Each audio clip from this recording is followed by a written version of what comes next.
Waqt li indirizza l-konferenza dwar it-teknoloġija medika MedTech World li qed tittella f'pajjiżna, id-deputat mexxej Laburista u Viċi President tas-Soċjalisti u Demokratiċi Alex Agius Saliba enfasizza dwar il-ħtieġa li l-Ewropa tibqa' kompetittiva f'settur li qed jevolvi pass maġġel ħafna. Forsi l-kunċett meta tisma' MedTech huwa wieħed daqsxejn tqil, imma huwa kunċett li illum il-ġurnata minn smartwatches għal numru ta' equipment li jintuża mhux biss fl-isptarijiet imma anke fid-djar tagħna illi jagħti ċertu servizzi tas-saħħa. U fakkar li l-kompetittività hija l-ikbar sfida tal-Unjoni Ewropea f'din il-leġislatura. Fid-dawl tar-rapporti ta' Mario Draghi u Enrico Letta li wissew dwar ir-riskju li l-Ewropa tinqata' lura mill-Istati Uniti, iċ-Ċina u l-Indja. Agius Saliba li kien akkumpanjat mill-kap eżekuttiv tal-Partit Laburista Leonard Mackay faħar il-progress li nnexxu li jagħmel pajjiżna waqt li rrefera l-irwol ta' Malta Life Science Park u anke l-inċentiv fiskali ġdid ta' 175% fuq l-investiment fir-riċerka u l-innovazzjoni kif imħabbar fil-budget.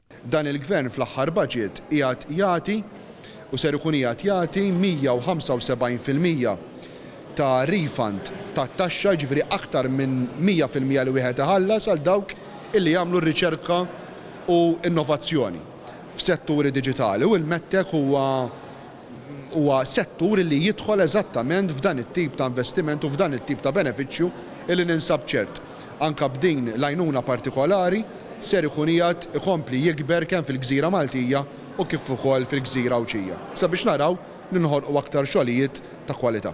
Agius Saliba tenna li l-proċessi Ewropej huma itwal minn dawk Amerikani u dan jista' jwassal biex l-innovaturi jfittxu swieq oħrajn waqt li kompla l-soluzzjoni simplifikazzjoni sensibbli li tħaffef il-proċeduri mingħajr ma tpoġġi l-pazjenti f'riskju. U tenna l-importanza li l-Ewropa finalment tibni l-Health Data Space li jista' joffri vantaġġ kompetittiv qawwi u afferma li se jibqa' jiddefendi l-interessi tal-industriji Maltin bis-settur tat-teknoloġija medika jibqa' prijorità għalih fil-proċessi leġislattivi li ġejjin favur bilanċ bejn l-innovazzjoni u l-protezzjoni.